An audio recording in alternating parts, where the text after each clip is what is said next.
So, good day, everyone. So, I'm going to discuss now a proper handling of tours for tour guiding activity.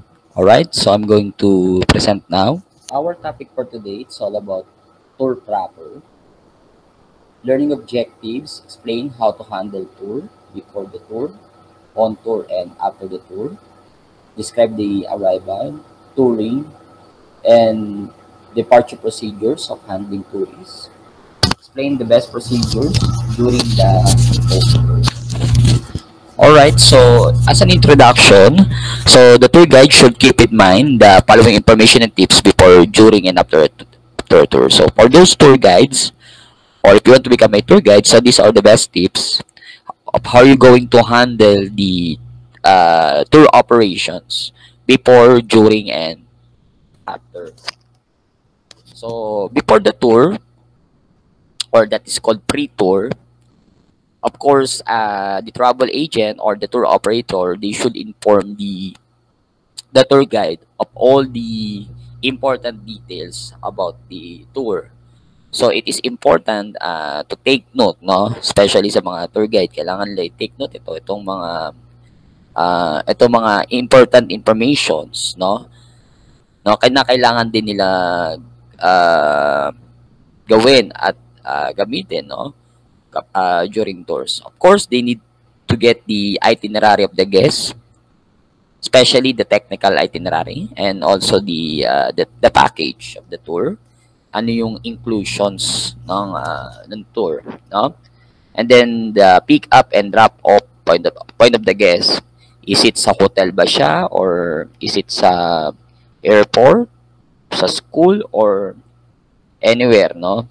As long as kung saan pwede mag-assemble yung mga tourists, no? So normally yung mga international tourists, mostly pinipick up yan sa sa airport or sa hotel, but mostly sa hotel talaga. And then pag mga mga students, syempre sa school, okay? Yung iba sa mall, pwedeng ganun yun.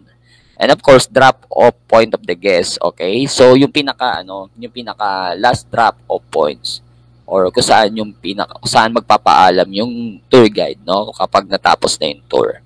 And then they need to know the guest profile, no, yung mga profiles of the guest, para malaman din yung culture, then the background of the tourist, para kung anong approach ang gagawin ng isang tour guide, okay? And then the tour inclusions, no? As I said, the tour package, ano yung mga inclusions, and it is important to discuss it sa mga tourists, no? Example, sa hotel, kung kasama ba yung gym, kasama ba yung paggamit ng swimming pool, kung may breakfast ba sila, okay? And then, ano yung mga exclusions naman, pwede rin i-discuss yun, no? Example, kung ano yung mga activities na may additional na payment, no, for them to experience the activity. And then, of course, yung mga suppliers like restaurants, hotel, okay? And then, maganda doon, kunin yung mga voucher, no? Yung mga voucher. Kung si tour guide mismo ay magiging parang coordinator na rin, or tour escort, no? So para mas ma-inform agad yung mga suppliers before the arrival of the tourists. All right? So in some cases, a tour guide is given a budget by the travel agency or tour operator. So binibigyan sila ng budget, and meron din doon yung tinatawag na contingency fund or contingency fund, which is used for emergency purposes. So lahat ng mga magagastos po ng tour guide, it will be liquidated or duly accounted for after the tour. So kailangan may mga resibo, and that is called official receipt, no, for liquidation. A tour guide is usually briefed personally by the travel agency or tour company in a meeting called, no, for that purpose. So in this meeting, the tour guide is expected to do the following. So of course, during the meeting with the travel agency or tour operator, get the contact number of the guest. So, yung mga contact number ng guest. Kung sa ano naman, kung sa mga student tour, faculty yung magsusupervise na faculty. And then travel agent, no, suppliers. So yung mga important contact number such as yung guest, yung travel agency, and the suppliers. Especially the drivers of the vehicle to be, or that is called coach captain, no? It should always be available so that it can be contacted readily whenever needed. So, of course, kailangan meron siyang contact number with the coach captain in case na kailangan talaga siya kontakin, lalo na pag during tours. So, dapat may communication between the tour guide and then the coach captain. And also, kailangan sa tour guide may copy ng agent and suppliers contract such as confirmation slips, booking order, and the like, or voucher. Okay? So, para in case na example, mag-check-in na yung mga tourists after the day tour or after the whole day tour, they're going to show the voucher or booking order and so on. Okay? So, para masabi na may reservation talaga yung mga guests. Okay? So, next one. The tour guide should review the contract of both the agency and tour suppliers to familiarize him or her with the inclusions being finalized about the tour. So, kailangan i-review ni tour guide yung kontrata between two parties, no? Between two parties, and then what are the inclusions? Para in case na magtanong ang tourist, alam niya yung kanyang isasagot at pwede niya rin ipakita ko yung mga inclusions. The tour guide should research on all the unfamiliar places. So, syempre, meron na siyang itinerary. So, it is the time na he or she's going to get the information, no? Mga unfamiliar places to be visited. Yun. So, of course, makakapag-research na si tour guide because he or she's already know yung mga places na pupuntahan. So, ideally, the information must jive with the interest of the guest. So, always remember, dapat yung mga information relevant, no? Yung mga relevant at important lang sa needs ng tourists. For example, if the tourists are adventurous, give them information on the activities that they can do in certain place or destination. So, example, kung mga adventurous yung mga tourists, they need to determine yung mga activities na dapat ma-experience ng tourists, no? Okay, so all the important informations or relevant information kailangan ma-explain ng maigi sa tourists during tours. Okay, so the tour guide should have general information on the stopover. So yung mga stopover, especially yung history, no, behind that attraction, etymology, kung saan nagsimula yung pangalan. Example, kung pupunta sila sa Makati, so saan nagsimula yung word na Makati, which is Kati, which means ebbing tide, no? Or Makati, may katidjaan. Okay? Or example, nagpunta sila sa Parañaque, so i-discuss yung Parañaque para Aki, which means stop here. Mga ganon, mga etymologies, mga kung saan originated yung name. Okay? So, special occasions and festivals and other related facts. And as I said, it should be relevant based doon sa needs ng tourists. Next one, knowledgeable local residents can also be tapped to talk briefly about the place. So it is important na mas maganda din makipag-usap si tour guide dun sa mga local residents, lalo na kung mga indigenous people pa yan, no? Kasi may mas deep background sila or deep information sila about dun sa place. So, doon pwede makakuha ng information si tour guide. And also, yung mga historical marker, which is issued by the National Historical Commission of the Philippines or NHCP, is a best way to get sources of data about a local destinations. Pero hindi naman pwede yung tour guide, babasahin niya yung mga marker, yung mga nakasulat na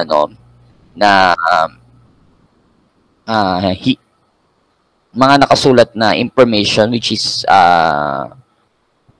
built by the NHCP dun sa bawat historical sites. Hindi naman pwedeng gano'n nababasa. So, it's important na pag-aralan ni tour guide yun. Okay? So, during tours, ito na yung tour. Mismong tour na ito. Preparing for the tour. Before starting the tour, the guide should preferably come early. So, dapat always remember, laging nauuna si tour guide. Hindi nauuna si coach captain sa sa venue kung saan po mag-a-assemble yung tourist. Okay, kung saan po ipipick up yung tourist. So, always remember, dapat nauuna si tour guide. So, papasok dito yung pagiging yung report na tinatawag, yung magandang social interaction of tourists sa mga different people involved doon sa tours. In practice, the coach or bus to be used arrives 1 to 2 hours ahead of time at the pick-up point. So, dapat mas nauuna dyan si tour guide. So, kailangan magkaroon ng rapport, no, si tour guide with the coach captain. Maganda nga, bigyan niya, bigyan man lang niya ng breakfast, no, mag-effort na siya, kasi magandang connection niya, no. So, always remember, kailangan lagi busog si coach captain kasi siya nga nag-handle ng manibela, no? Siya yung kailangan ma-secure yung safety and security ng tourist. So, dapat si coach captain gising na gising during tours at talagang fully energized, no? So, dapat as a report, why not, no? May malaki naman kinikita ni tour guide. Di bilan man lang niya ng kahit breakfast man lang, di ba? No? Coffee, no? Kung nagko-coffee po si coach captain. Sa magandang estima yun, magandang rapport yun, no? Between the tour guide, no, and coach captain, no? So of course, the first one is introducing herself properly to the coach captain. So dapat, no, magpapakilala siya kay coach captain, introduce himself properly. Okay, bearing in the mind that is coach captain who controls the time of travel and equipment. By the way, hindi si coach captain ang magtuturo ng yung mga destination, yung papunta doon sa destination, yung ruta, yung mga shortcuts. No, it should be si tour guide po ang responsible, no, to guide the coach captain sa mga best route or sa mga best shortcuts going to the destinations. Okay, so dapat inaral ni tour guide yun. Okay? Aside on that, okay, so of course, syempre, si coach captain who controls the time of travel equipment in the coach such as the microphone, air conditioner, TV, or DVD player, and the like. Of course, si tour guide, they need to be courteous when he or she requests these appurtenances, na ulit. I mean, so dapat po kung kailangan i-request na kay coach captain na i-check yung mga equipment inside the bus, no. So in case na may nagma-malfunctioning doon sa mga equipment, so maayos agad. Yun yung maganda, kaya nga dapat mas maaga lagi si tour guide, no, to the coach captain. Mas maaga pa dapat siya sa tour. Kung ang biyahe mga 6 o'clock in the morning or 7 a.m. in the morning, so dapat mga 4 a.m. in the morning, nandun na si tour guide sa venue. So, para kung ano man yung mga possible na mangyari, mga dinasang mangyari, ay maayos pa ni tour guide. Okay? So, sample, kung may mga sirang TV, nagma-malfunctioning yung aircon, so, pwedeng mas may time pa na para mas mapalitan pa yung bus. Okay? Or yung coach mismo na tinatawag. Okay? So, discussing with the coach captain the best route to take which affords the best scenery and comfort of travel. So as I said, so dapat si tour guide mismo ang nag-guide kay coach captain kung saan yung best route, no, na may magandang scenery na pwede ma-enjoy ng tourists, and of course, comfort to travel. And of course, preparing a welcome tarpaulin. So ito yung tarpaulin na nilalagay po sa harap ng bus, no. So yun. Example, educational tour or malikayang paglalakbay, mga ganon. Example, Ilocos tour, 3 days, 2 nights, no? And also, kung marami pong mga bus po, yung bus number ilalagay din. Example, kung 5 yung bus, so lagay niya na yung bus number. Okay? Next one, if there's not tour coordinator, sometimes si tour coordinator ang naglalagay nun. O anyway, checking the equipment in the bus like the TV, microphone, air conditioner, among others. So, yun. So, as I said, kailangan i-check yung mga equipments. reporting problems regarding the equipment immediately to the travel agency tour coordinator or to the supplier for the possible solution. So in case na merong problema dun sa equipment, so mas mas masosolve pa yung problem. Kung mikropono lang naman ang problema, maganda nga si tour guide may dala ng sariling mikropono o microphone. And dapat always remember inside ng bus, meron dong fire extinguisher. And of course, dapat yung bus, it should be accredited by the Department of Tourism. Okay? And then, having the initiative and resourceful in finding solution to difficult problem. Next one, for welcoming guests, in welcoming the members of a tour group, the guide must, number one, be at the pick-up place or assembly area on time. So, kailangan on time siya, nandun siya sa assembly area or pick-up place po. So, kapag dumating yung mga guests, of course, igigreet niya yung guests. So, kailangan batiin niya yung mga guests. Kailangan introduce niya yung sarili niya. And also, kung anong company or travel agency or tour operator na nag-ooperate ng tour or kung saan siya belong. Okay? Be casual lang and confident. Be courteous and explain what is to be expected from the tour. And then, if there's a request dun sa mga guests, so kailangan niya i-take note yung mga requests, additional informations that the guests want to know. Escort the tourists to the coach when they are ready. So always remember, kailangan may head count po yun. Laging magkakaroon ng head count, no? So, escort the tourists to the coach when they are ready. Always stay ahead of the tourists. Stand beside the door and count the guests as they board the vehicle. Or head count na, sinasabi ko. Always check if the guests have passenger seatbelts. Kung may seatbelt yung motor coach. Okay? Next one. So, traveling na. So, this is during tours na. While on the road, the guide must request everyone to settle in and do head count to ensure that everyone is present. Take note of the number of adults and children if there are any. Actually, may passenger manifest from the coach captain. So that's the record. Also, maganda din pasulatin mo din ng sa may seat plan po inside the bus, no? Para at least ma-monitor po kung example during stopover kung may mga nawawala bang mga guests, ma-check po, no? Kung sino nawawala doon sa upuan na yun, ma-contact. Okay? Next one,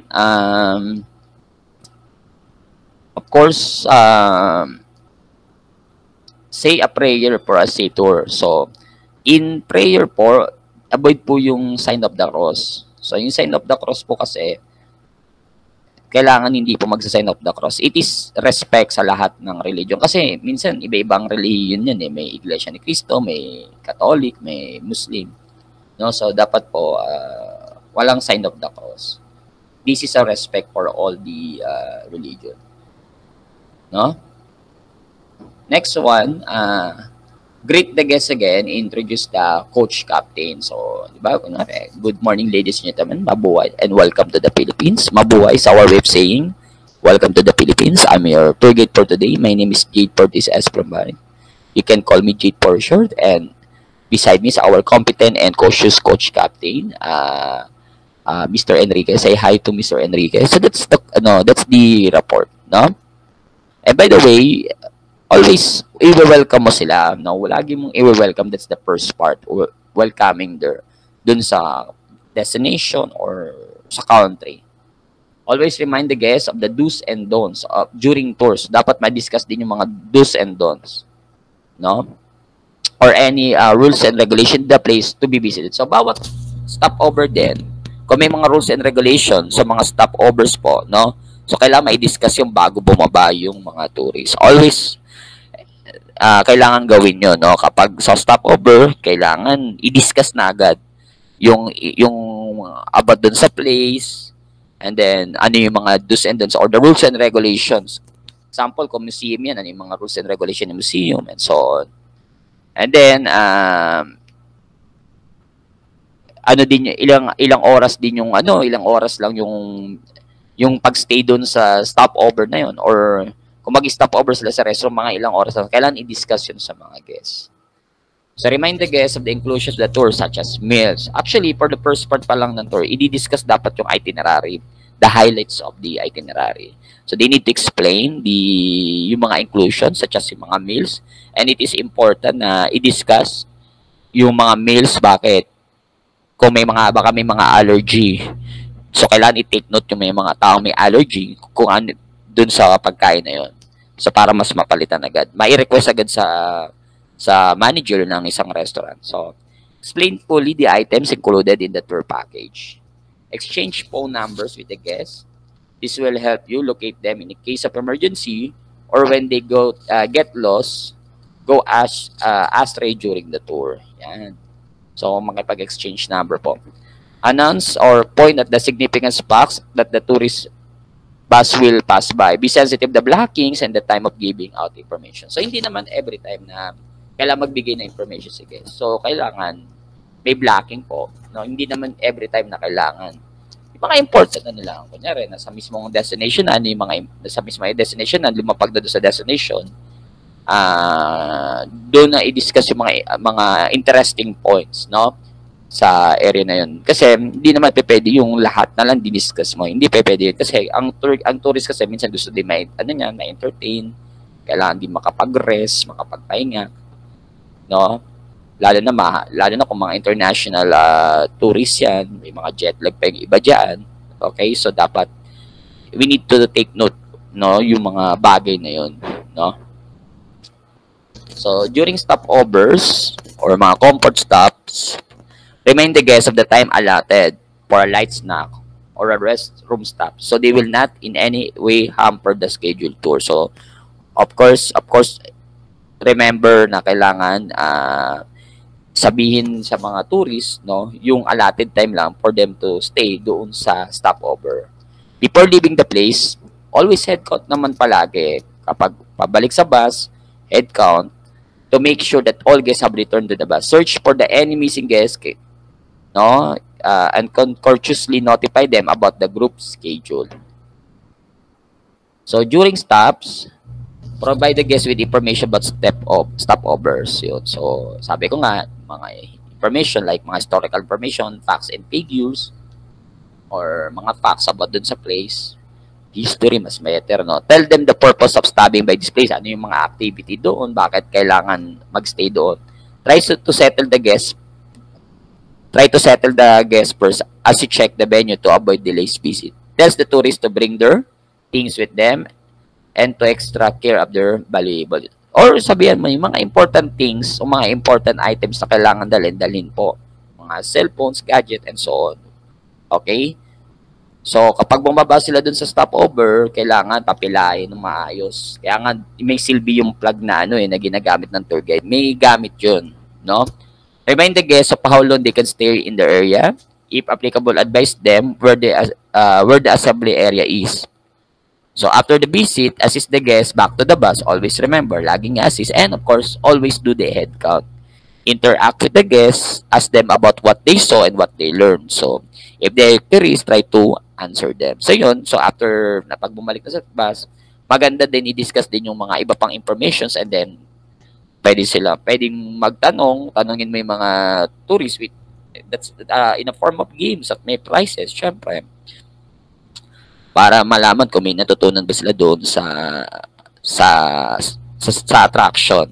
If they have queries, try to answer them. So pag may mga questions sila, sagutin. Other reminders. So reminders that the guiding is not all about giving information. It's also a time for fun. Think of some activities inside the bus that can entertain the guests. So as I said, hindi lang naman to more on information. So kailangan din ng tour guide, ang tourists, ang gusto rin ng tourists, ma-entertain sila. Sa example, may mga games na singing contest, since may naman doon, may microphone at saka may TV naman, or guessing games, or any games na relevant doon sa tour. Okay? In a long distance travel, you should let your guests watch movies that are somehow related to the tour. Okay? Or let them to rest. After the tour with the guests, so after the tour na, no? So with the guests, At the end of the tour, the guide should thank the guest when the drop-off point is near. So, kailangan mag-thank you sa mga guests, no? That you are grateful na maganda yung experience mo sa kanila. Apologize for any shortcomings and see this in a positive light. No need to apologize. No need to say sorry pag may mga shortcomings. Thank you for understanding na lang is the best word, no? That's a positive answer. No, positive approach. Assist the guests with their baggage if there are any. Get feedback from the guests. Always remember that's the evaluation of the tour. So, mga feedbacks. Assist the guests getting up the coach and takes them again individually. So, kapag nahihatid na si tourist doon sa kung saan sila saan yung pinaka drop off points, kung sa hotel or sa airport. So, kailangan mag-thank you ulit. Check the coach kung may mga valuable belongings na naiiwan ng guest. Let the tour operators know about further requests by the guest.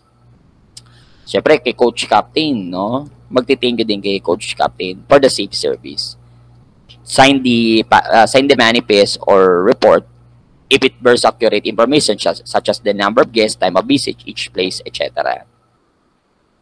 And of course, kay travel agency, once na nag-meet na ulit si travel agency at si tour guide, kailangan yung mga incident na nangyari during tours, it should be reported.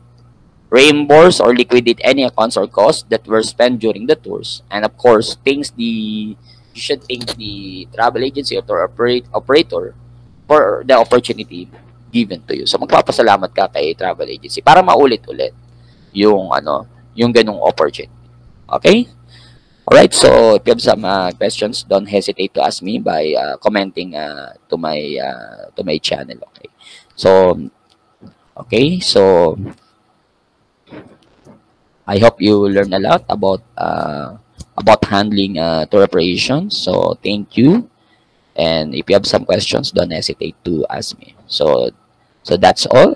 Thank you, and God bless us all.